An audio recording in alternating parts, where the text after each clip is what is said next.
संधि किसे कहते हैं, इसकी परिभाषा देखें। संधि शब्द का अर्थ है मेल। दो निकटवर्ती वर्णों के परस्पर मेल से जो विकार या परिवर्तन होता है वह संधि कहलाता है। उदाहरण देखें, जैसे सम जमा तोष, इससे म जो हलंत है और उसके बाद ओ की जो स्वर की आवाज आ रही है उनको जोड़ने से न की आवाज उत्पन्न होती है, तो शब्द बना संतोष। देव जमा इंद्र, इसमें देव का अंतिम वर्ण देखिए और दूसरे शब्द का पहला, इन दोनों के मिलने से ही परिवर्तन होता है। जैसे व तो अ स्वर की आवाज आ रही है, अ जमा ई, ए में परिवर्तन हो रहा है, तो देव जमा इंद्र शब्द देवेंद्र में परिवर्तित हो रहा है। भानु जमा उदय, इसमें भी पहले शब्द के अंतिम स्वर पर ध्यान दें, उ जमा उदय, उदय का पहला स्वर उ, ये दोनों जुड़कर बड़ा उ में परिवर्तन हो रहे हैं, तो शब्द बना भानुदय। संधि के भेद ये 3 प्रकार के होते हैं। नंबर 1 स्वर संधि, नंबर 2 व्यंजन संधि और नंबर 3 विसर्ग संधि। तो पहले हम स्वर संधि के बारे में जानेंगे। स्वर संधि क्या है? ये दो स्वरों के मेल से होने वाले विकार या परिवर्तन को स्वर संधि कहते हैं। जैसे विद्या जमा आल्य, क्या बना? विद्यालय। इसमें ध्यान से देखेंगे, विद्या का अंतिम जो स्वर है आ की आवाज आ रही है और उसके बाद आल्य, मतलब आ जमा आ या विद्यालय, ऐसे शब्द में परिवर्तन होता है। स्वर संधि के 5 प्रकार होते हैं, आइए जानें। आइए जानें दीर्घ संधि के बारे में। हर्ष या दीर्घ, ये स्वर हैं अ, ई और उ। इनके बाद यदि हर्ष या दीर्घ यानी यही स्वर अ, ई और उ आ जाएं तो दोनों मिलकर दीर्घ आ, ई और उ हो जाते हैं। जैसे उदाहरण में देखेंगे, अ जमा आ में परिवर्तित होता है। इसका उदाहरण देखें, हिम जमा आल्य।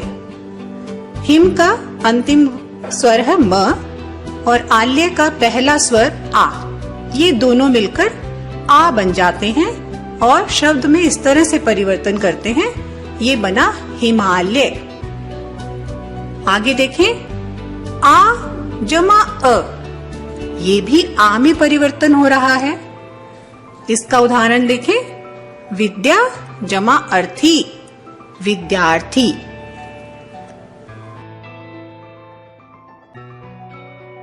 आगे देखें, छोटी ई और बड़ी ई में कैसे परिवर्तन होता है। ई जमा ई, बड़ा ई। उदाहरण देखें, रवि जमा इंद्र, रविंद्र। मुनि जमा इंद्र, मुनीन्द्र। अब आगे देखें, ई जमा बड़ा ई, ये भी बड़ा ई में परिवर्तन होता है। इसका उदाहरण देखें, गिरी जमा ईश, गिरीश। मुनि जमा ईश, मुनीश। बड़ा ई जमा छोटा ई, ये भी बड़ा ई में परिवर्तन हो रहा है। उदाहरण देखेंगे, मही जमा इंद्र, महींद्र। नारी जमा इंदु, नारिंदु। बड़ा ई जमा बड़ा ई, ये भी बड़ा ई में परिवर्तन होता है। उदाहरण देखें, नदी जमा ईश, नदीश। मही जमा ईश, महीश।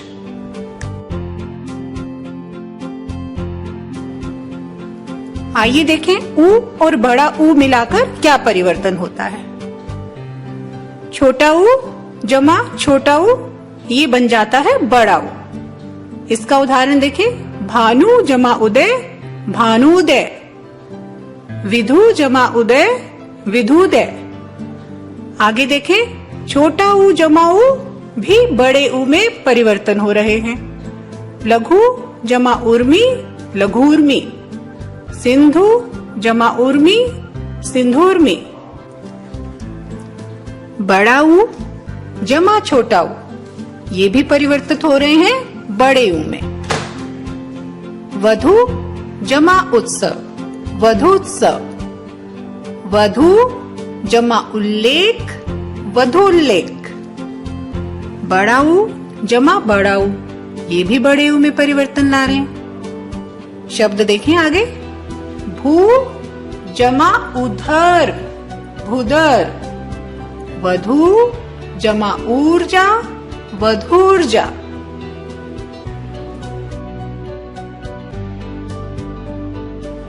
आगे है गुण संधि।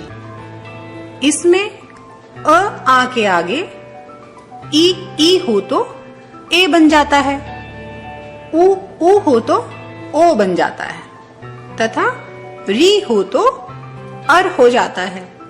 इसे गुण संधि कहते हैं। आइए कुछ उदाहरण देखें। जैसे अ जमा ई ए में परिवर्तन हो रहा है, और इस तरह से शब्द में परिवर्तन होता है, नर जमा इंद्र नरेंद्र। देखो र के ऊपर ए की मात्रा लग गई है, ए में परिवर्तन हो गया है। आगे देखें, अ जमा ई, ये भी ए में परिवर्तन हो रहा है। इसका शब्द उदाहरण देखें, नर जमा ईश नरेश। आ जमा ई भी ए में परिवर्तन होता है। इसका शब्द उदाहरण है, महा जमा इंद्र महेंद्र। आ जमा ई भी ए में परिवर्तन हो रहा है। इसका शब्द उदाहरण है, महा जमा ईश महेश। अ जमा बड़ा ई ओ में परिवर्तन होता है। इसका शब्द उदाहरण है, ज्ञान जमा उपदेश ज्ञानोपदेश। आ जमा उ भी ओ में परिवर्तन हो रहा है। इसका शब्द उदाहरण है, महा जमा उत्सव महोत्सव।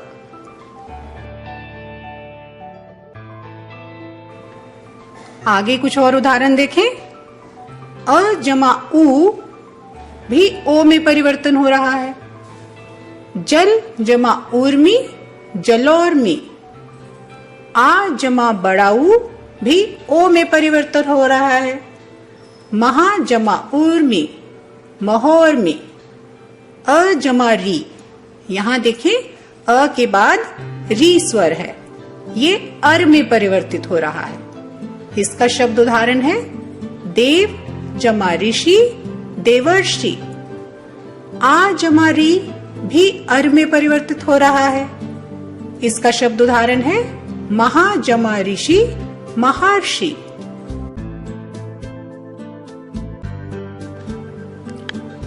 आगे है वृद्धि संधि। अ इसे वृद्धि संधि कहते हैं। जैसे अ जमा ए आई। इसका शब्द उदाहरण देखें, एक जमा एक हो जाता है एक एक।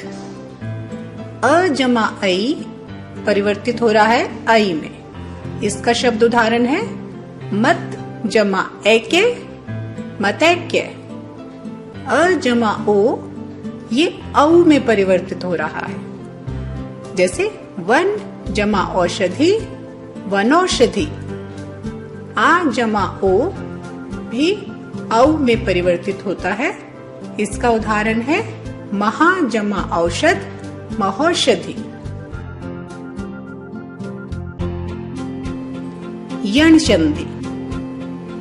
ई और बड़े ई के आगे कोई विजातीय स्वर होने पर ई को य में बदल देते हैं, यानी य हो जाता है। दूसरा नियम देखें, उ के आगे किसी विजातीय स्वर के आने पर उ को व में परिवर्तित कर देता है। आगे देखें, री के आगे किसी विजातीय स्वर के आने पर री को र हो जाता है। इन्हें यण संधि कहते हैं। इसके उदाहरण देखें, ई जमा अ य जमा अ में परिवर्तित हो रहा है। यदि जमा अपि यद्यपि। बड़ा ई जमा बड़ा आ य जमा आ में परिवर्तित हो रहे हैं। इति जमा आदि इत्यादि। बड़ा ई जमा अ य जमा अ में परिवर्तित ला रहे हैं। नदी जमा अर्पण नद्यर्पण। बड़ा ई जमा बड़ा आ य जमा आ। देवी जमा आगमन देव्यागमन। उ जमा अ व जमा अ में परिवर्तित हो रहे हैं। शब्द उदाहरण देखें, अनु जमा अय अन्व्य। उ जमा आ व जमा आ में परिवर्तित हो रहे हैं। जैसे सु जमा आगत स्वागत। उ जमा ए व जमा ए में परिवर्तित हो रहे हैं। जैसे अनु जमा एशन अन्वेषण।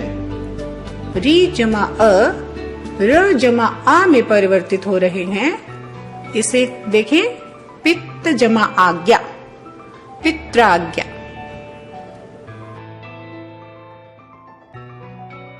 अयादि संधि। ए ऐ और ओ औ से परे किसी भी स्वर के होने पर कर्मशः ऐ आय अव और आव हो जाता है। इसे अयादि संधि कहते हैं। इसके उदाहरण देखें, ए जमा अ अय जमा अ में परिवर्तित हो रहा है। इसका शब्द उदाहरण है, ने जमा अन नयन। आय जमा अ आय जमा अ में परिवर्तित हो रहे हैं। जैसे गए जमा अक गायक। ओ जमा अ अव जमा अ में परिवर्तित होते हैं। इसका शब्द उदाहरण है, पो जमा अन पवन। औ जमा अ आव जमा पो जमा अक में परिवर्तित हो रहे हैं। जैसे पावक। तो सबसे पहले बात करेंगे संधि के बारे में। संधि तो संधि क्या होती है? तो संधि मतलब कि जोड़। जैसे कि पहले जो युद्ध होता था उसके बाद संधि होती थी, तो संधि मतलब कि आप जोड़ कह सकते हैं। लेकिन यहाँ पे आपको संधि और समास में एक चीज का अंतर समझना होगा। जो समास होता है उसमें भी जोड़ होता है, संधि में भी जोड़ होता है। लेकिन संधि में क्या होता है कि जो वर्ण होते हैं, वर्ण मतलब कि अक्षर, इनका मेल होता है। लेकिन समास में शब्दों का मेल होता है। तो यह एक कॉमन अंतर है और आप इसे अच्छे से समझ लेंगे कि समास में शब्दों का मेल होता है लेकिन संधि में वर्णों का मेल होता है। तो संधि में होता क्या है कि जब दो निकटवर्ती जो वर्ण होते हैं मिल करके एक नया परिवर्तन लाते हैं, उसे हम कहते हैं संधि। संधि का परिभाषा कई बार पूछा गया है, जहाँ पे रिटन एग्जाम होते हैं, जैसे किसी का मेंस हो रहा है तो वहाँ पे पूछा जाता है संधि के बारे में बताइए। तो संधि के बारे में यही है कि यह दो निकटवर्ती वर्णों का परस्पर मेल होता है और वहाँ पे अगर कोई परिवर्तन होता है तो उसे हम कहेंगे संधि। जैसे कि यहाँ पे देखिए, सत धन आनंद। सत है और इसके साथ जब आनंद को जोड़ा गया है तो बन गया है सदानंद। कितना परिवर्तन हो गया है? तो यहाँ पे आप देखेंगे कि इसमें का त जो कि हलंत है, आधा त है, और इसमें का अ दोनों मिलकर के बना दिए हैं द। यानी कि आधा त था, उसके बाद अ आया, मिलकर के बन गया द। तो एक नया वर्ण बन गया, मतलब कि यहाँ पे संधि हुई है। इसी तरह सम धन तोष, तो ये हो गया संतोष। इसी तरह आप देखेंगे देव धन इंद्र, ये हो गया देवेंद्र।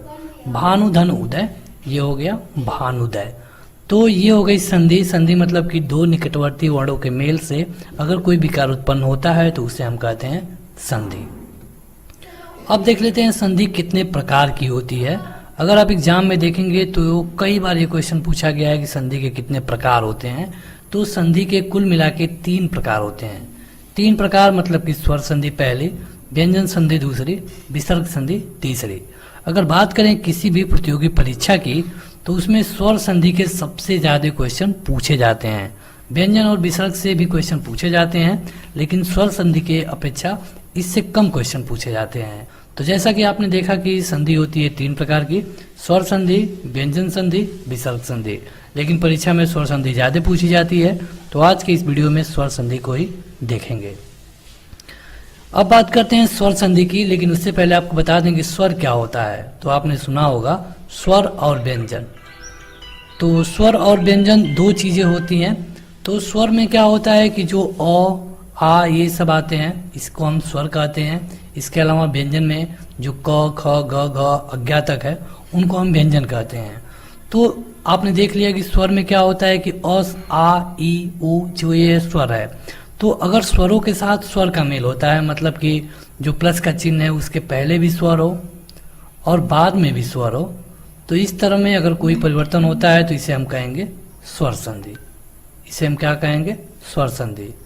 तो ये होता है स्वर संधि जिसमें कि प्लस के आगे भी स्वर आना चाहिए, प्लस के बाद भी स्वर आना जरूरी है। जैसे कि अगर आप इसमें देखेंगे तो इसमें क्या हुआ है, विद्या, इसमें लास्ट में आ है, विद्या के लास्ट में आ है और प्लस, इस प्लस के बाद फिर से आ है, यानी कि इस प्लस के दोनों तरफ आ है, तो दोनों स्वर हैं। तो ये संधि कौन सी हो जाएगी? स्वर संधि। और उदाहरण यहाँ पे दिए गए हैं, जैसे कि आप देखेंगे कि मुनि धन इंद्र, यानी कि इसका हो जाएगा मुनिंद्र, और इसी तरह श्री धनीश, इसका हो जाता है श्रीश। यहाँ पे आप देखेंगे कि प्लस के दोनों तरफ ई है, दोनों स्वर हैं, यानी कि यह स्वर संधि है। श्री धनीश, तो यहाँ पे प्लस के पहले श्री स्वर है, उसके बाद भी स्वर है, तो यहाँ पर भी यह भी स्वर संधि हो गया। गुरु धन उपदेश, तो प्लस के पहले स्वर है, उसके बाद भी स्वर है, यानी कि यह भी एक स्वर संधि ही है। अब देखेंगे कि स्वर संधि कितने प्रकार की होती है। स्वर संधि की कुल मिला के 5 प्रकार होते हैं, जो कि परीक्षा में फ्रिक्वेंटली कई बार पूछे जाते हैं कि स्वर संधि के कितने प्रकार है बताइए। तो स्वर संधि के 5 प्रकार है और आपको उनको देखना होगा, उनके नाम आपको याद रखना जरूरी है। जैसा कि पहला है दीर्घ संधि, दूसरा है गुण संधि, तीसरा है वृद्धि संधि, और चौथा है यड़ संधि, और 5वां है अयादि संधि। तो आपको इनका नाम भी याद रखना है क्योंकि ये क्वेश्चन कई बार पूछे गए हैं। सबसे पहले हम बात करेंगे दीर्घ संधि के बारे में। तो देखिए ये है दीर्घ संधि। दीर्घ संधि में होता क्या है कि दीर्घ का पहले मतलब जान लीजिए। दीर्घ मतलब होता है बड़ा, दीर्घ मतलब बड़ा। इसका एक सूत्र है अक संवर्ण दीर्घ, मतलब कि कुछ भी रहेगा तो दीर्घ हो जाएगा, कहने का ये मतलब है। तो दीर्घ का मतलब होता है कि बड़ा हो जाना। जैसे कि अ या फिर आ के बाद अ या फिर आ जाए तो आ बनता है, मतलब कि कुछ भी होगा तो बड़ा वाला बनेगा। जैसे कि अगर अ या फिर आ में पूछा जाए कि कौन बड़ा है तो आ बड़ा है। इसी तरह अ या फिर आ के बाद अ या फिर आ जाए तो क्या बनेगा? आ बनेगा। यानी कि अगर अ के बाद आ आता है तभी भी आ के बाद आ आता है तभी भी आ के बाद अ आता है तभी भी आ, मतलब कि कभी भी बड़ा वाला ही बनेगा। इसी तरह सेम टू सेम होता है, जैसे कि अगर छोटी ई या फिर बड़ी ई के बाद छोटी ई या फिर बड़ी ई आती है तो इसका हो जाता है बड़ी ई। जैसे कि अगर इसका आपको एक उदाहरण बताएं तो पहला उदाहरण आप देख सकते हैं, पुस्तक धन आलय, सही हो गया पुस्तकालय। यहाँ पे देखिए प्लस से पहले क्या है? अ है, क्योंकि पुस्तक में लास्ट में क है और क तो एक व्यंजन है और व्यंजन में क्या अंत में जुड़ा है? अ। तो पुस्तक में अ है और इसके बाद आलय में शुरू में क्या है? आ है, यानी कि अ और आ ये दोनों मिलेगा तो क्या हो जाएगा? आ। क्योंकि यह दीर्घ संधि होता है कि जब भी सेम स्वर मिले तो ये क्या हो जाते हैं? दीर्घ हो जाते हैं। और दीर्घ मतलब कि बड़ा। अगर अ आ रहेगा तो आ हो जाएगा, ई रहेगा तो बड़ी ई हो जाएगी। अगर यही चीज उ या फिर उ बड़ाऊ में रहे तो ये हो जाता है बड़ा ऊ। तो मतलब समझने का, आपको बताने का ये मतलब बताना चाहते हैं कि जो भी रहेगा अगर सेम है तो उसका बड़ा वाला हो जाएगा। जैसे कि यहाँ पे कई उदाहरण दिए गए हैं, और अगर ऑब्जेक्टिव वाला एग्जाम है तो आपसे उदाहरण ही पूछे जाते हैं। ऑब्जेक्टिव के एग्जाम में परिभाषा तो पूछा नहीं जाएगा, वहाँ पे आपसे पूछा जाएगा तो उदाहरण दे दिया जाएगा आपसे, या तो संधि विच्छेद पूछ लिया जाएगा, या फिर ये पूछा जाएगा कि बताइए कि कौन सी संधि है। उदाहरण देख लेते हैं, और उदाहरण को समझना बेहद जरूरी है। जैसे कि पुस्तक धन आलय, तो ये हो गया पुस्तकालय।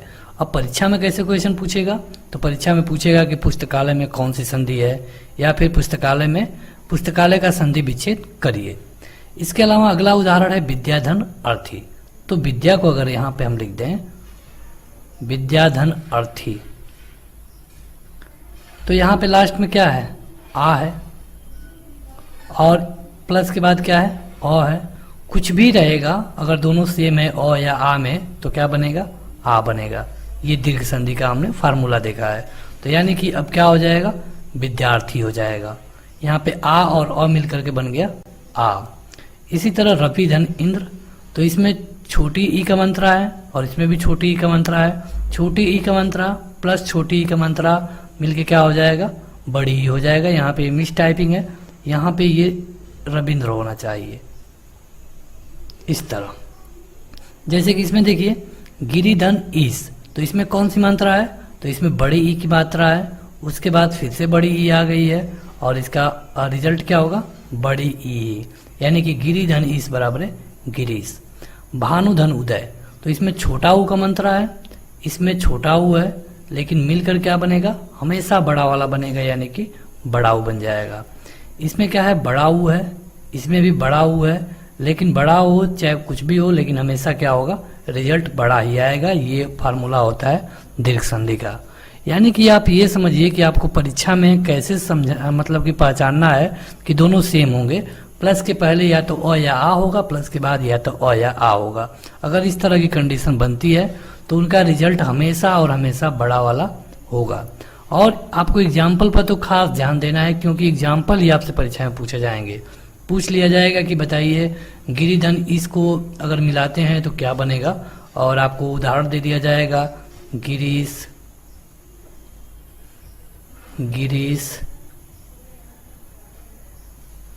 गिरी, या फिर इनमें से कोई नहीं, इस तरह उदाहरण दे दिया जाएगा। और पूछा जाएगा कि गिरिधन इस बराबर क्या होगा, तो सही उत्तर होगा ये वाला। क्योंकि कुछ भी हो, हमने दीर्घ संधि में देखा कि क्या हो जाता है, दीर्घ हो जाता है। तो कुल मिला के इस संधि में बस यही है कि अगर सेम आएगा प्लस से पहले और प्लस के बाद, इन दोनों की मतलब कि अ या आ में से, तो हमेशा उसका क्या होगा, दीर्घ होगा। इसमें से अगर कोई आता है तो हमेशा क्या, दीर्घ होगा। बढ़ते हैं आगे अगले संधि की तरफ। तो अगली संधि है गुण संधि, जो कि जो स्वर संधि है उसका अगला पार्ट है, यानी कि ये दूसरे नंबर पे आता है। देखिए गुण संधि में क्या होता है कि अ या आ के बाद, अ या फिर आ के बाद क्या आ सकता है, ई या फिर ई, ठीक, या फिर ऊ या फिर बड़ा ऊ, ओ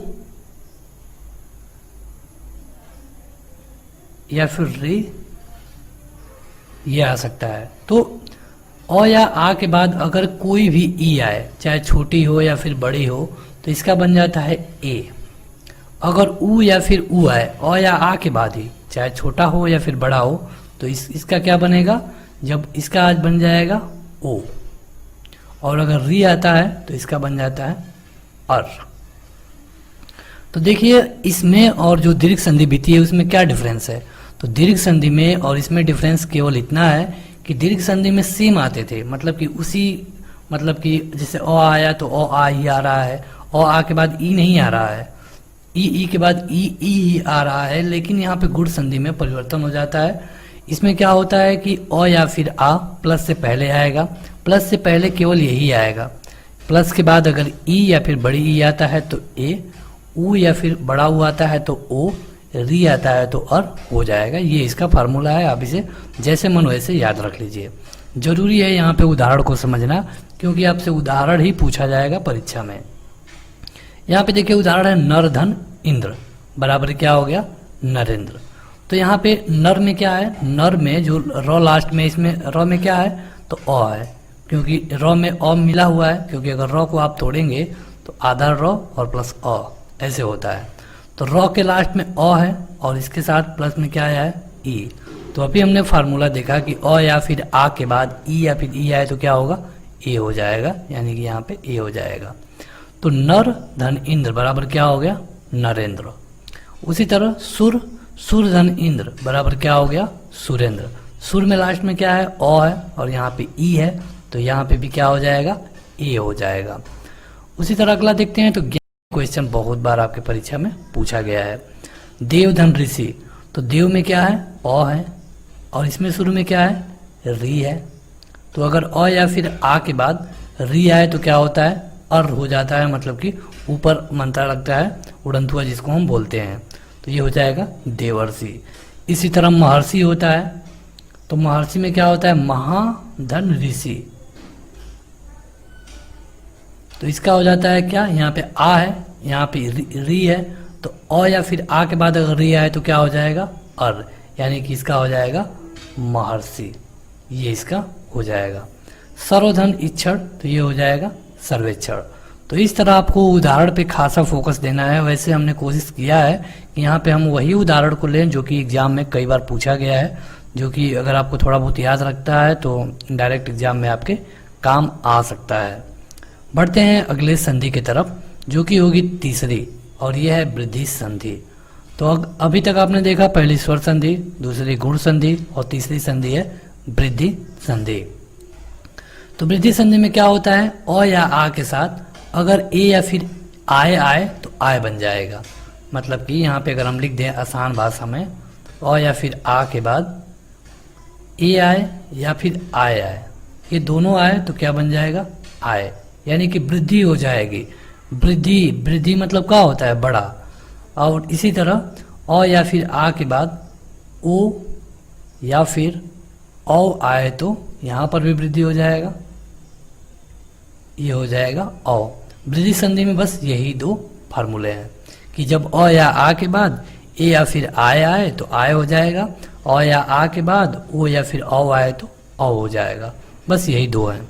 और देखा जाए तो क्वेश्चन वृद्धि और आयादी इन दोनों से बहुत ज़्यादा पूछता है, क्योंकि ये थोड़े हार्ड होते हैं और जब भी हार्ड क्वेश्चन बनाना होगा तो यहीं से क्वेश्चन पूछा जाता है। जैसे उदाहरण देख लेते हैं, आपको ज़्यादा समझ में आ जाएगा।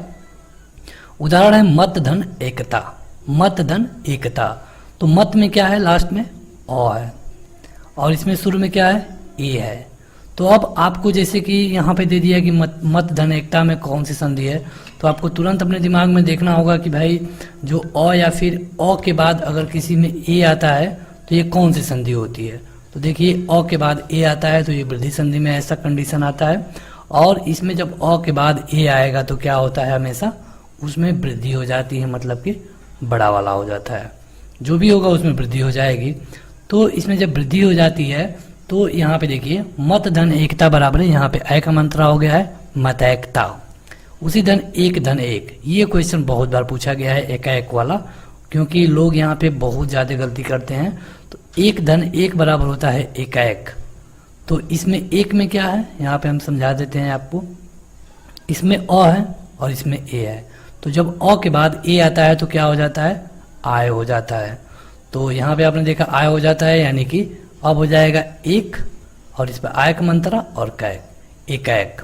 उसी तरह धन धन ऐसड़ा, धनैसड़ा, सदा धन एव सदैव, ये क्वेश्चन बहुत बार पूछा गया है।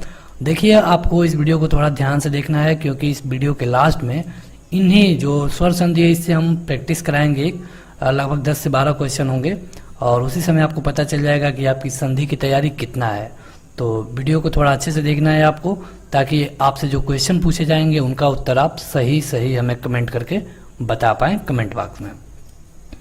तो अगला है महाधन ओज। तो देखिए महा में क्या है कि महा में अगर आप देखेंगे तो आ है लास्ट में, क्योंकि महा इसमें ह में है, आ है और इसके साथ ओ। तो जब आ के बाद ओ का मंत्र आता है तो क्या हो जाता है, औ हो जाता है, क्योंकि अभी आपने यहाँ पे देखा है कि जब आ के बाद कुछ भी होगा तो ओ हो जाएगा। तो इस तरह आपको आसानी से याद रखना होगा कि जो भी होगा इसमें वृद्धि में क्या होता है, वृद्धि हो जाती है। आपको उदाहरण पे खासा फोकस रखना है। उदाहरण डायरेक्ट पूछे जाते हैं, आपसे फार्मूला वहाँ पे नहीं पूछा जाता है। कभी भी आपसे फार्मूला नहीं पूछा गया है देखा जाए तो, लेकिन उदाहरण बहुत बार पूछे गए हैं और बदल बदल के उदाहरण पूछे जाते हैं। बढ़ते हैं आगे, लेकिन उससे पहले अगर अभी तक आपने इस वीडियो को लाइक नहीं किया है तो इसे लाइक कर दीजिए। और आपको बता दें कि हिंदी व्याकरण की जो भी वीडियो ऑलरेडी अपलोड है आप उन्हें देख सकते हैं, लिंक इस वीडियो के डिस्क्रिप्शन में दिया जा चुका है। तो अगली जो संधि है वो है यड़ संधि, और देखा जाए तो ये चौथे नंबर पे आती है। इसका फार्मूला ये है कि यदि छोटी ई या फिर बड़ी ई के बाद कोई अन्य स्वर, मतलब कि अगर अ आ जाए तो हो जाएगा य, अगर यहाँ पे आ आएगा तो यहाँ पे या हो जाएगा, उसमें कोई बड़ी बात नहीं है। अगर यहाँ पे ऊ या फिर ऊ के बाद कोई अन्य स्वर आए, मतलब अ आ जाए तो क्या हो जाएगा व, अगर आ आएगा तो वा हो जाएगा। इसके साथ यदि री आता है, री के साथ कोई अन्य स्वर आता है तो ये हो जाएगा र। यहाँ पे आपको ये चीज का ध्यान देना होगा कि अगर अ के बजाय आ जाता है तो आपको य के बजाय या कर देना है। यहाँ पे एक मंत्रा आप जोड़ेंगे तो यहाँ पर भी आपको मंत्रा जोड़ना पड़ेगा। ये फार्मूला है यण संधि का। एग्जाम्पल देखते हैं, उसके बाद आपको ये पूरा क्लियर हो जाएगा। इति धन आदि, तो इसमें क्या है, अगर आप इसमें देखेंगे तो बड़ी छोटी का मंत्रा और इसके बाद है आ, यानी ई के बाद आ आया है तो क्या हो जाएगा या। जैसा कि हमने आपको बताया, अ आता है तो य होता है, आ आता है तो या हो जाएगा, क्योंकि एक मात्रा यहाँ बढ़ रहा है तो यहाँ पर भी एक मात्रा को बढ़ा देना है। उसी तरह इसमें बड़ी ई है, बड़ी ई के बाद आ है, यानी कि अगर इसको आप इस तरह लिखें तो आ है तो इसका क्या हो जाएगा या होगा, यानी कि देखिए यहाँ पे पर्यावरण हो गया है। तो आपसे एग्जाम्पल में, अगर एग्जाम्पल के तौर को आप अच्छी तरह से समझ जाते हैं तो एग्जाम में आपसे इसी तरह पूछा जाएगा कि पर्यावरण कौन सी संधि है। ऑप्शन दे दिया जाएगा गुण संधि, वृद्धि संधि, दीर्घ संधि, और ये भी पूछा जा सकता है कि आप इसका संधि विच्छेद करिए तो आपको परिधन आवरण लिखना होगा। अनुधन अय, जो कि अगला एग्जाम्पल है, तो इसमें क्या है ऊ है और ऊ के बाद अ आया है, यानी कि जब ऊ के बाद अ आता है तो क्या हो जाता है व, यानी कि देखिए यहाँ पे ऊ और अ के बाद व आया है तो यहाँ पे व हो गया है। इसी तरह ये स्वागत वाला जो एग्जाम्पल है कई बार पूछा जाता है, तो सुधन आगत, तो यहाँ पे ऊ का मंत्रा है, यहाँ पे आ है, और ऊ के बाद जब आ आता है तो क्या हो जाता है व हो जाता है, अगर आ आएगा तो वा हो जाएगा। जैसे कि हमने आपको बताया था कि अगर आ आता है ऊ के बाद तो वा हो जाएगा। अगला है कि अभिधन आगत, बड़ी के मंत्रा बड़ा, बड़ी के बाद बड़ा मतलब कि आ गया है तो इसका मतलब क्या होगा य होगा। तो इस तरह आपको जो इनका संधि विच्छेद है उनको भी याद रखना होगा, जैसे स्वागत का सुधनागत, अभ्यागत का अभिधनागत, अनुय का अनुधन अय। इस तरह बढ़ते हैं अंतिम संधि के तरफ, जो कि स्वर संधि का अंतिम है और ये पांचवा होता है। ये है अयादि संधि। अयादि संधि थोड़ी सी बड़ी है और इसमें आपको थोड़ा सा ध्यान रखना होगा। हालांकि अधिकतर क्वेश्चन यहाँ से पूछे जाते हैं, जैसे कि नयन, पावक, पवन, इस तरह के कई एग्जाम्पल यहाँ से बनते हैं। यहाँ पे क्या है कि ए या फिर ए, इसके साथ अगर कोई भी, अगर ए के बाद आए, पहले एक एक हम बता देते हैं, ए के बाद अगर कोई आए तो ये हो जाएगा अय। अगर ए या फिर आय के बाद, अगर आय के बाद कोई आएगा तो ये हो जाएगा आय। देखिए थोड़ा थोड़ा डिफरेंस है इसमें। अगर ओ के बाद कोई आता है, ओ के बाद ये हो जाएगा अव, और अगर इसके साथ औ के साथ आता है तो ये हो जाएगा आव। बस आपको यही चारों को देखना है। अगर ए के साथ अ आता है तो अय, आय के साथ अ आता है तो आय, ओ के साथ अ आता है तो अव, औ के साथ अ आता है तो आव हो जाता है। जैसे कि पहला एग्जांपल देखिए, नेधन अन, यानी कि यहाँ पे बड़ा एक मंत्रा है और बड़ा ए नहीं है, सिंगल ए है, मतलब कि ए है और यहाँ पे अ आ गया। तो जब ए के बाद अ आता है तो क्या होता है अय, यानी कि ने धन अन बराबर है नयन। उसी तरह इसमें बड़ा ए है, मतलब कि इसको हम आय बोलते हैं, तो आय वाले में क्या होता है, आय हो जाता है, यानी कि यहाँ पर एक बड़ा मतलब कि आ का मंत्र लग जाएगा। तो अगला है भो धन अन्न, यानी कि इसका हो जाएगा भवन। ओ के बाद अ आया है, तो ओ के बाद जब अ आएगा तो क्या हो जाएगा, अ। तो इस तरह ये अगला एग्जाम्पल है पोधनित्र, यानी कि पवित्र। तो ये हो गई अयादि संधि। अगर आपको मतलब कि इसमें और ज़्यादा सक्सेस पाना है, खास करके संधि में, तो आपको जो भी इसके एग्जाम्पल हैं सबको याद करना होगा लगभग में, क्योंकि परीक्षा में एग्जाम्पल ही पूछे जाते हैं। तो बस अब इस वीडियो में ख़त्म होने वाली है, और अब आपके सामने आएंगे कुछ एग्जाम्पल, और वो आपके लिए टेस्ट भी होगा। अगर आपने इस वीडियो को अच्छे से देखा होगा तो आप उसका उत्तर कमेंट करके ज़रूर बता पाएंगे, और हम कोशिश करेंगे कि जो लोग ऑफलाइन भी वीडियो को देख रहे हैं वो लोग भी अपना उत्तर कमेंट करके जरूर बताएं। क्वेश्चन है कि संधि कितने प्रकार की होती है। चलिए अपना अपना उत्तर कमेंट करके बताते रहिए कमेंट बॉक्स में। तो संधि होती है 3 प्रकार की, स्वर संधि, व्यंजन संधि और विसर्ग संधि। स्वर संधि के कितने भेद माने जाते हैं, अभी अभी हमने क्लियर किया है। स्वर संधि के कितने भेद माने जाते हैं, तो ये होते हैं 5, दीर्घ, स्वर्ण, वृद्धि, यड़ और इसके साथ अयादि संधि। अगला है कि सदैव शब्द का संधि विच्छेद क्या होगा। सदैव शब्द का संधि विच्छेद, देखिए इसी तरह क्वेश्चन पूछा जाता है, और आप देखेंगे तो ये वाला क्वेश्चन भी कई बार पूछा गया है। तो ये होता है सदाधन एव, आधन ए बराबर हो जाता है अय, ये होता है सदैव। चलिए आगे बढ़ें, लेकिन यहाँ से आप कमेंट करके बताइए कि इसमें कौन सी संधि है। स्वर संधि में इसमें कौन सी संधि है, ये आप हमें कमेंट करके बताइएगा कमेंट बॉक्स में। अगला है कि यद्यपि में कौन सी संधि है। यद्यपि में, तो यद्यपि में संधि है यड़ संधि। इसका अगर संधि विच्छेद पूछे तो हो जाएगा यदि धन अपि, यद्यपि। तो इसका इसमें संधि है यड़ स्वर संधि। अगला है कि भाव का संधि विच्छेद बताइए। तो यह है भाव धन उक, भाव धन उक। देखिए यहाँ पे ये अयादि संधि है, और इस तरह आपको याद रखना होगा कि ये कौन सी संधि है और इसका संधि विच्छेद क्या है। अगला है कि नयन में कौन सी संधि है। नयन में, तो ये होता है अयादि संधि, इसको हमने कवर किया था। नय, नय धन, ने धन यन होता अन होता है, तो ये होता है नयन, यानी कि ये है अयादि संधि। तो आगे बढ़ते हैं। अगला है वीर धन उचित। तो वीर धन उचित में है, यहाँ पे आपको बताना है कि वीर धन उचित को हम जोड़ेंगे तो क्या होगा। तो यहाँ पे आपके लिए ऑप्शन है, कमेंट आप कर सकते हैं। सही उत्तर है वीरोचित, और ये आपके लिए दूसरा क्वेश्चन होगा। कमेंट करके बताइए इसमें कौन सी संधि है, इसमें कौन सी संधि है, ये आपके लिए दूसरा क्वेश्चन है। इसका सही उत्तर होगा वीरोचित। तो आप इसका आसानी से दे सकते हैं, बहुत हार्ड नहीं है क्वेश्चन। अगला क्वेश्चन है कि गुण संधि का उदाहरण इसमें से कौन सा है, ये आपको बताना है। गुण संधि का उदाहरण, तो गुण संधि का उदाहरण इसमें आप देखेंगे तो ये है अयादि संधि और ये है गुण संधि, यानी कि महर्षि है। अगर इसका संधि विच्छेद आपसे पूछ ले तब, तो महाधन ऋषि। अगर आपको याद हो तो हमने ये एग्जाम्पल बताया है आपको इस वीडियो में, महाधन ऋषि होता है। तो अगला और अंतिम एग्जाम्पल है प्रत्युपकार। प्रत्युपकार में बताइए कौन सी संधि है। तो इसमें हो जाएगी, अगर आप इसमें से देखेंगे तो सही हो जाएगी यण संधि। अगर आपसे ये पूछ लिया जाए कि इसका संधि विच्छेद बताइए, तो इसका संधि विच्छेद होता है प्रतिधन उपकार। देखिए संधि विच्छेद में आपको ध्यान रखना होगा कि जो इसका विच्छेद हो रहा है उनका अलग अलग अर्थ भी निकले। ऐसा नहीं है कि आप कुछ मतलब किसी में भी तोड़ देंगे और वो एक संधि हो जाएगी, ऐसा कुछ नहीं है। दोनों जो शब्द बन रहे हैं अलग अलग, उनका आप कोई अलग अलग अर्थ होना जरूरी है। चलिए शुरू करते हैं व्यंजन संधि। और हम आपको बता चुके हैं कि स्वर संधि तो हम पहले ही कवर कर चुके हैं।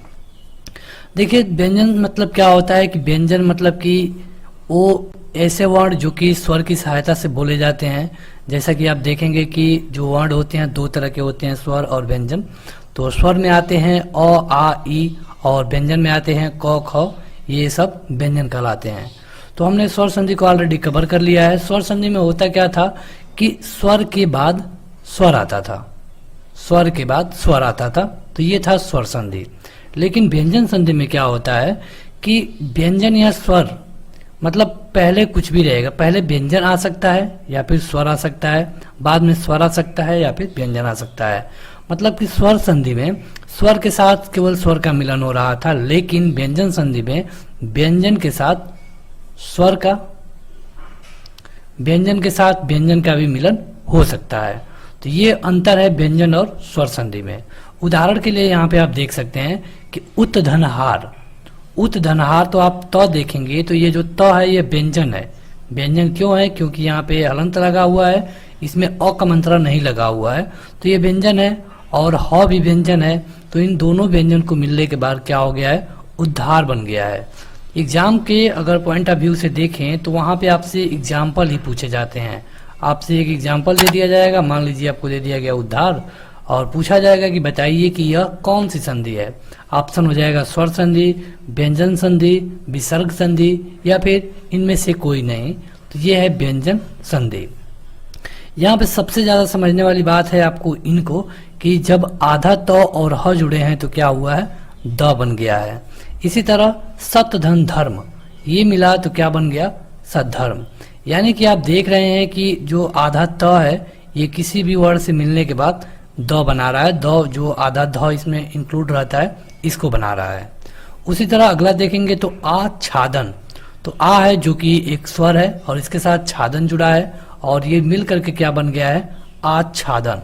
तो कवर करेंगे इसके सभी प्रकारों को तथा इसके साथ साथ वीडियो के लास्ट में उन सभी प्रश्नों को भी कवर कर देंगे जो कि बार बार आपके जो एग्जाम है वहां पे पूछे गए हैं। तो आप इस वीडियो में अंत तक बने रहिए। देखिए व्यंजन संधि के कुछ नियम होता है, जैसे कि आपने स्वर संधि में देखा था कि स्वर संधि 5 प्रकार की होती है, उसी तरह व्यंजन संधि में भी कुछ नियम होते हैं। सबसे पहले देखेंगे पहले नियम को। तो जो पहला नियम है, पहला नियम ये कहता है कि किसी भी वर्ग का, अब वर्ग क्या है तो देखिए क, ख, ग, घ, अंग, च, छ, ज, झ, ञ, ट, ठ, ड, ढ, अड़, ये जो होते हैं ये वर्ग कहलाते हैं। जब ये क से शुरू हुआ है तो ये क वर्ग हो गया, इसको हम कहेंगे क वर्ग। इसको हम कहेंगे च वर्ग, इसको हम कहेंगे ट वर्ग, इसके बाद आता है त वर्ग, इसके बाद आता है प वर्ग। ठीक, तो ये वर्ग होते हैं। अब यहाँ पे अगर आप नंबरिंग करें तो ये पहली लाइन है, ये दूसरी है, ये तीसरी है, चौथी है और पांचवी है। मतलब कि अगर आपसे पूछा जाए कि क वर्ग में तीसरा वर्ण कौन सा है तो क वर्ग में तीसरा वर्ण है ग, तो इसको कहा जा रहा है। अब इस रूल में कहा गया है कि किसी भी वर्ग का, मतलब कि 5 वर्ग होते हैं, क वर्ग, च वर्ग, ट वर्ग, त वर्ग और प वर्ग। तो इसमें से किसी भी वर्ग का पहला वर्ण, मतलब कि पहला मतलब क्या है? या तो क हो, या तो च हो, ट हो, या त हो, या फिर प हो। इनमें से किसी का भी, इनमें से अगर कोई हो और इसका मिलान किसी भी वर्ण के तीसरे या फिर चौथे वर्ण से या फिर य, र, ल, व से या फिर किसी स्वर से होता है तो जो भी रहेगा, जिसका भी रहेगा, उसका तीसरा हो जाएगा। देखिए यहाँ पे थोड़ा सा ध्यान देके समझिए। यहाँ पे कई क्वेश्चन यहाँ से पूछे जाते हैं। कहा जा रहा है कि मतलब कि किसी का पहला हो, जैसे कि या तो क हो पहले, या फिर च हो, या फिर ट हो, या फिर त हो, या फिर प हो। इनके बाद अगर तीसरा या चौथा, तीसरा या फिर चौथा, किसी के बाद तीसरा या फिर चौथा आ जाए। जैसे कि तीसरा या चौथा का मतलब क्या? तो जैसे क आ गया और क का तीसरा कौन होता है? क वर्ग का, तो ग। अगर क के बाद ग आता है तो क्या होता है ये बताया गया है, ये हो जाएगा उसका तीसरा। क्या हो जाएगा? तीसरा। हर किसी का तीसरा हो जाता है, यही आपको रूल समझना होगा। देखिए यहाँ पे रूल में बताया गया है कि वर्ग, किसी भी वर्ग का पहला, मतलब कि या तो क, च, ट, त, प, इसमें से कोई आ जाए और उसके बाद मतलब प्लस के बाद उसी वर्ग का तीसरा या फिर चौथा, यानी कि अगर क आ रहा है तो उसी वर्ग का ग आए या फिर घ आए, या फिर इसके अलावा अगर य, र, ल, व, ह आ जाता है या फिर कोई स्वर आ जाता है तो तीसरा हो जाएगा। जैसे उदाहरण से ज्यादा समझ में आ जाएगा। यहाँ देखिए दिक धन अंबर हुआ है, तो यहाँ पे क आ गया है, लेकिन क के साथ क्या जुड़ा है? एक स्वर जुड़ा है। तो हमने जो रूल है उसमें क्या देखा कि या तो उसका तीसरा चौथा वर्ण हो या फिर कोई स्वर हो। तो यहाँ पे एक स्वर आ गया है, तो जब स्वर रहता है तो क्या होता है? जो ये है क, इसका तीसरा बन जाता है। तो क का तीसरा कौन बनेगा? ग है। यानी कि देखिए यहाँ पे को आधा क और अ को जोड़ के क्या बन गया है, गौ बन गया है, क्योंकि क का तीसरा क्या है, गौ है। इसी तरह यहाँ देखिए दिक धन गज, तो यहाँ पे क है जो कि पहला है और इसके बाद गौ आ गया है, तो गौ क्या है, तीसरा है, क्योंकि हमने कहा था कि रूल में कि अगर तीसरा या चौथा है तब भी तीसरा होता है। तो आधा क और गौ को मिला करके क्या बन जाएगा, गौ बन जाएगा। ठीक है। उसी तरह देखिए यहाँ पे वाक है, मतलब कि पहले पहला वर्ण है, आधा क है, उसके बाद एक स्वर आ गया है। तो अगर स्वर आए या फिर तीसरा या चौथा आए तो हर कंडीशन में तीसरा ही होगा। अगर देखिए यहाँ पे यहाँ इस तरह पूछा गया होता वाट धन इस, तो क्या बनता, अब इस ट का तीसरा बन जाता। अब इस ट का तीसरा कौन है, ड है, तो ई बन जाता वाडिश, वाडस बन जाता है इसका। तो इस तरह आपको देखना होगा कि उसी का तीसरा बने। जैसे कि आप देखेंगे कि अच धन अंत, अच धन अंत, तो च तो पहला है तो रूल के अनुसार ये पालन कर रहा है। इसके बाद स्वर आ गया है, तो जब किसी भी पहले के बाद स्वर आ जाता है तो क्या हो जाता है, तीसरा। तीसरा क्या होगा च का, तो च छ ज, यहाँ पे आपने देखा है कि च का तीसरा क्या है, ज है। तो जब ज है तो यहाँ पे ये ज बन जाएगा, यानी अच धन अंत बराबर हो जाता है अजंत। यहाँ पे देखिए ज आ गया है। उसी तरह अच धन आदि, तो ये जो आधा च है ये पहला है, क्योंकि रूल में बताया गया है कि पहले पहला वर्ग आना ही चाहिए, उसके बाद या तो स्वर आ जाए या फिर तीसरा या चौथा आ जाए। तो यहाँ पे क्या आ गया है, ये एक स्वर है। तो अगर पहले वर्ड के बाद तीसरा स्वर आ जाता है तो क्या हो जाता है, तीसरा हो जाता है। किसका तीसरा, तो इसका तीसरा। तो च का तीसरा क्या होगा, पहला होता है च, दूसरा होता है छ और तीसरा होता है ज, यानी कि बन जाएगा ज। उसी तरह सेम टू सेम अगर ट वाले में देखें, जो कि अब देखेंगे कि ये तीसरा वर्ग है, तो ट में क्या होता है कि ट के ड में बदलना। मतलब कि यहाँ पे आप देखेंगे कि सठ है, उसके बाद आनन, तो ये ट का तीसरा हो जाएगा। इस ट का तीसरा क्या होता है, तो ट ठ और इसके बाद क्या हो जाता है, ड। तो हम आधा, मतलब कि अगर ये बन रहा है तो इसको हम पूरा लिखेंगे, क्योंकि यहाँ पे आ का मंत्रा है, तो आ का मंत्रा होने का ये तीसरा मतलब कि पूरा हो जा रहा है। इसी तरह सठ धनयंत्र, तो यहाँ पे ट है, ये पहला वर्ड का मतलब कि वो पहला है वर्ड, और उसके बाद य आ गया है। तो हमने वहां पे बताया है आपको कि या तो किसी भी वर्ड का तीसरा या फिर चौथा वर्ड आए, या फिर य र ल व स ह आ जाए, या फिर कोई भी स्वर आ जाए। अगर कोई भी स्वर आएगा तब भी, य र ल व ह आएगा तब भी, तीसरा या चौथा वर्ड आएगा तब भी, हमेशा और हमेशा उत्तर क्या होगा, तीसरा होगा। ये व्यंजन संधि का पहला नियम है, और इस नियम से ढेर सारे क्वेश्चन आपके परीक्षा में पूछे जाते हैं। क्वेश्चन कैसे पूछा जाएगा, तो इसी तरह उदाहरण दे दिए जाएंगे।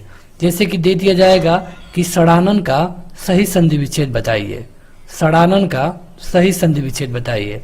ऑप्शन दे दिया गया सट धन अनन, उसके बाद से सट धन आनन, सड़ धन आनन, और इसी तरह आपको 4 ऑप्शन दे दिया जाएगा, और उसमें आपसे सीधे संधि विग्रह पूछ लेता है। जब हार्ड क्वेश्चन बनाना होता है तो इसी तरह क्वेश्चन बनेगा। तो यहाँ पे देखिए सड़ दर्शन को अगर हम तोड़ें तो क्या बनेगा, तो हमको पता है कि जब देखिए परीक्षा में आप देखेंगे कि हमको दे दिया है कि सड़ दर्शन, इसका संधि विच्छेद करिए, सड़ दर्शन। तो जब इसका संधि विच्छेद करना होगा तो संधि विच्छेद में होता क्या है कि जब दो अलग अलग बनते हैं तो दोनों का अपना कुछ ना कुछ अर्थ आता है। तो यहाँ पे अगर आप देखेंगे तो दर्शन एक शब्द है, लेकिन सड़ एक शब्द है, लेकिन ये ड नहीं होना चाहिए। और ड को आप देखेंगे तो ये कौन है, तीसरा है, मतलब तीसरा है ड, ट ठ ड तीसरा है। तो अब आप याद करिए कि व्यंजन संधि में वो कौन सा रूल है कि जिसमें उत्तर में हमेशा तीसरा आता हो। तो उत्तर में तीसरा आने के लिए बस एक ही रूल है कि शुरू में पहला होना चाहिए। तो इस ड का पहला क्या हो जाएगा, ट हो जाएगा, यानी कि हो जाएगा सट और उसके बाद से दर्शन। तो इस तरह आपको एग्जाम में पहचानना होगा। जैसे दे दिया तदु परांत, तदु परांत, तो आप देखेंगे कि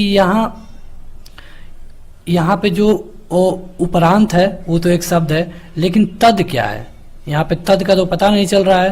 तो यहाँ पे आप देखेंगे कि द क्या है, तो द तीसरा है, और अब जो द तीसरा है तो किस नियम में तीसरा बनता है, तो ये बनता है व्यंजन संधि के पहले नियम में, और उसमें होना क्या चाहिए, तत् धन उपरांत।